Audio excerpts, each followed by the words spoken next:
Let me ask you something. Why do you guys think that there is zero to no hype for Dragon Ball Daima?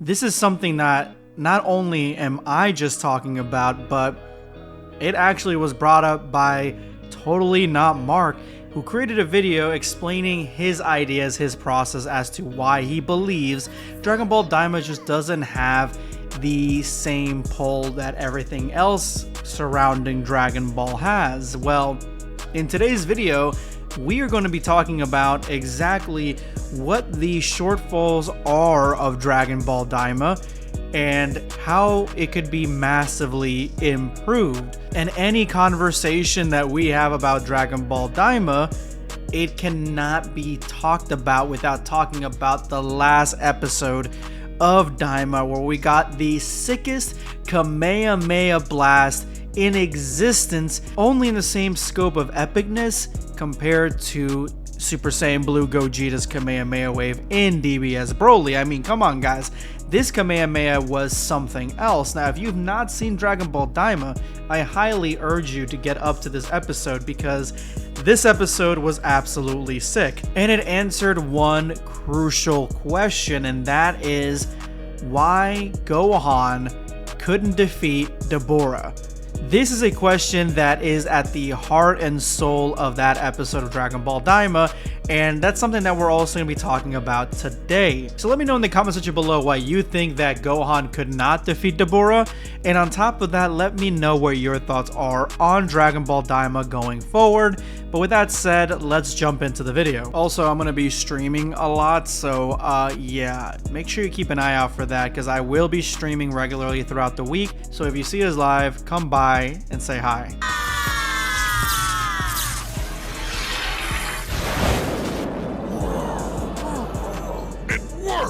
Look at that stylish exterior. Built like a true warrior. This fusion, it's unbelievable. I call shotgun. So the reason that I thoroughly enjoyed this fight is because it was literally the soul of Dragon Ball. Now, why do I mean by that? Well, the fight starts out in a very original Dragon Ball sense in terms of Goku's combat. It is extremely like OG Dragon Ball. I'm talking about Goku with the power pole, facing off against Master Roshi, facing off against Pilaf, King Piccolo, all those characters. It just felt like it would be safe and sound in that era. That's what that fight was giving. Goku uses the power pole expertly here. He uses it on defense and offense, and a lot of the time he uses his nimble little body for maneuverability. So by this point in time in Dragon Ball Daima, it seems like he's got a pretty good sense on how to use his body. Remember, before when he first was turned into a kid, didn't really know how to use it. Now he seems far more comfortable with it. And this Tomagami, this is, I think, only one of a few because they all have Dragon Balls, Demon Realm Dragon Balls, right? But what is said about this guy is why I think it answers the question why Gohan could not defeat Deborah back in the Buu Saga in Dragon Ball Z. But don't you worry, we'll get to that here in a second. Don't you worry about that. Because again, like I said, this fight in its entirety, the first half of this fight is quite literally Goku in Dragon Ball fighting like he would in Dragon Ball with the power pole. But once he realizes that that is not going to be even close to enough, then he transforms into a Super Saiyan, and at that point, whoa, that fight takes a completely different realm because Goku as a Super Saiyan doesn't really fight or doesn't really need the power pole. He is strong on his own, he is fast on his own, and the fight transitions into more of a Dragon Ball Z style fight with a lot of punching and a lot of kicking, a lot of evading, and very minimal, if not any, power pole usage. Not to mention the Ki Blast. The Ki Blasts were Goku's primary tool to the point where he kept that power pole on his back the entire time. So Goku really understands where his power level lies here in this Dragon Ball Z realm of a time frame, and he understands that at Super Saiyan he can go toe to toe with this this being has been said that Deborah could not defeat him. So if Goku can go Super Saiyan toe-to-toe, this is Prime Goku. Even though he's a child, this is Prime Goku going Super Saiyan and go to toe-to-toe with Tamagami, and then Deborah couldn't even do that. Well, that tells you all you need to know about the Gohan and Deborah fight, where Gohan was facing off against Deborah. When Vegeta says that Gohan is weaker than he was when he fought Cell, I personally thought that meant that Gohan Super Saiyan 2 had weakened to the point, and his instincts had weakened to the point because of zero training, that he really couldn't put up a fight against Deborah. But no, he was saying that Gohan could not go past Super Saiyan at that time, which I always thought that Gohan could go Super Saiyan 2 in the Buu saga, but I guess I was mistaken, because if Gohan could have gone Super Saiyan 2 in the Buu saga, he would have easily defeated Deborah based on Dragon Ball Daima's logic, because Gohan only going Super Saiyan, and a weaker Super Saiyan at that, against Deborah and how much of a hassle he was giving Deborah, it makes sense why Deborah couldn't defeat Tamagami, with Goku being on that upper echelon of power level of Super Saiyan, of a normal Super Saiyan, facing off against this guy. So yeah, Gohan was completely just Super Saiyan in the Buu saga and could not go into Super Saiyan 2. It does seem like Gohan has a hard time accessing any of the Super Saiyan transformations because he spends a lot of time not really doing any work. But going back to Goku versus Tamagami, this fight was absolutely gorgeous. The beginning of the fight, the Dragon Ball OG set of the fight, it was a lot of entertaining jabs and a lot of power pole usage. But once you got into Goku facing off against him in Super Saiyan, the fight went into Dragon Ball Broly sense of animation. We have not seen this clean of Dragon Ball animation since DBS Broly, and I'm telling you right now, Dragon Ball Super Superhero did not have this. This is the best Kamehameha attack that we've seen since Gogeta, as I stated earlier. And we can see right here that this Kamehameha, Goku had all this under control. This Kamehameha, he sent one out from the Super Saiyan perspective. This was enough to push the Tamagami back. But then when he pushed even more, that is when he ultimately transformed into Super Saiyan 2. For those of you guys who were confused, at the end he was Super Saiyan 2 as a child, and you can see with the electricity running through his body, you can see with his hair kind of spanning up a little bit, he was essentially Super Saiyan 2 here. But once this Tamagami, who was strong enough to even push that Kamehameha blast into the stratosphere, that came from a Super Saiyan 2. So this guy is kind of strong, and it makes sense why Deborah couldn't defeat him, and definitely Gohan at this moment in time could not defeat the Tamagami.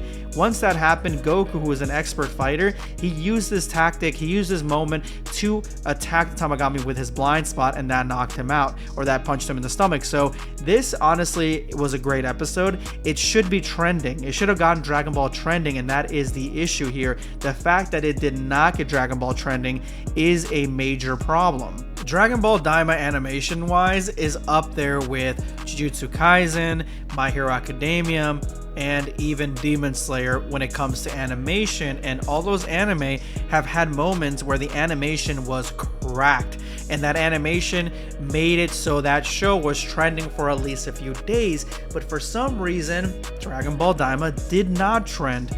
This is the reason. I'm going to tell you guys why I believe that Dragon Ball Daima did not trend. People are waiting for the English dub. Now this one is a little bit more of a light reason, because I mean, a lot of people watch sub, but they said they were going to do simulcast and they never did. So a lot of people probably still waiting for that English dub to come out, and I believe they said it comes out in January. Number 2, Goku is a child. This is something that did not work in Dragon Ball GT.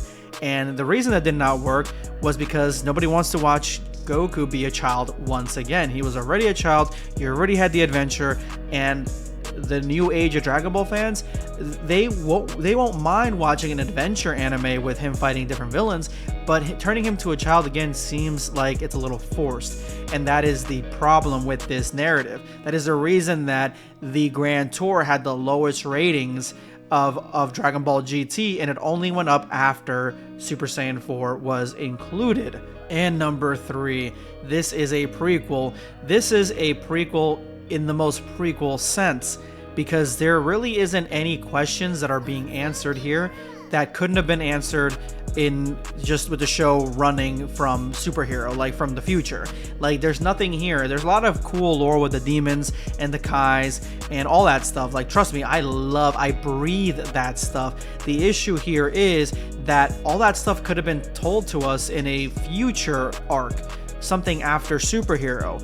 Daima didn't need to go back to answer that question, but it had to justify its existence in that time period at any level, so they are giving us lore now on the demons and the Kais, which is great, but again, that's not something we were asking, and that's the problem. The most successful prequels are the ones that answer huge questions and let us see something that we've never seen before that we were kind of curious on. When Obi-Wan said that Luke's father was in the Clone Wars, it was a throwaway line. I remember watching it as a child and I was like, okay, well, I guess he was in the Clone Wars. Don't know what those are. Sounds pretty cool. I wonder if we'll ever see them. And then we did, and they were far cooler and far more awesome, and a lot more questions that were answered, and a lot of more lore that was created that really was beneficial not only for the original series but also the sequels.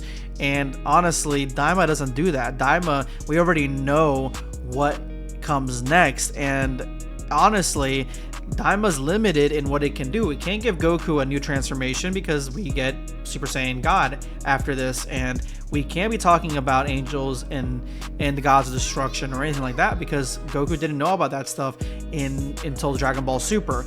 And we can't be talking about God Ki. We can't, there's so many different things that we cannot be talking about and we can't see. So Daima is extremely limited and caged in what it can show us, and that is the main problem with Daima, in my opinion. There is no hype because there's nothing to look forward to. If this anime took place after Superhero, we would be getting hundreds of videos a week talking about theories on the future of Dragon Ball, what could come of it, just like Dragon Ball Super.